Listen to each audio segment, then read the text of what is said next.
Biden's statement said no one should have to live in constant fear for their life or being subjected to violence and discrimination, calling it wrong. He warned that since the act was introduced, reports of violence and discrimination targeting Ugandans who are or are perceived to be LGBTQI+ was on the rise.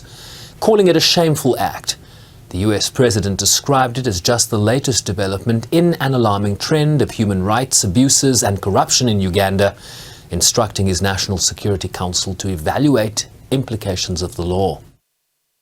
That review will include all aspects of US engagement with Uganda, including its ability to safely deliver services under the US President's Emergency Plan for AIDS Relief, or PEPFAR, Uganda's eligibility to the African Growth and Opportunity Act, AGOA, while further sanctions and visa restrictions would be considered against anyone involved in serious human rights abuses or corruption.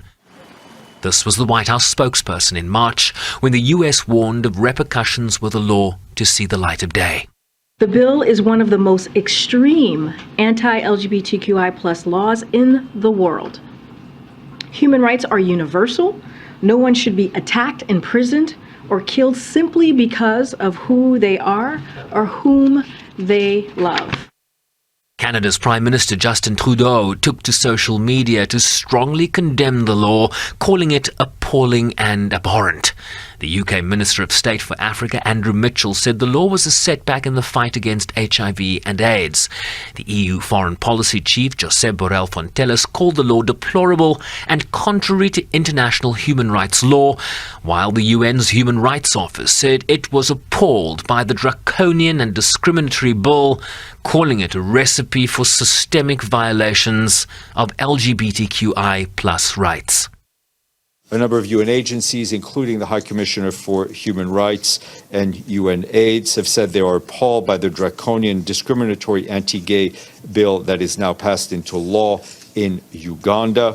The High Commissioner for Human Rights, Volker Turk, has recently expressed his concern about worsening of laws criminalizing lesbian, gay, bisexual, and transgender people around the world, including in Uganda.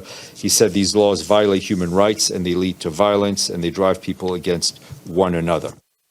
A joint statement from the Global Fund, UNAIDS and PEPFAR expressed deep concern about the harmful impact of the law on the health of Uganda's citizens and its impact on the HIV/AIDS response that had been so successful to date, warning that the country's progress on the HIV response was now in grave jeopardy, as the legislation had already led to reduced access to prevention as well as treatment services, in part due to an erosion in trust, confidentiality and stigma-free engagement for anyone seeking HIV-related healthcare in Uganda.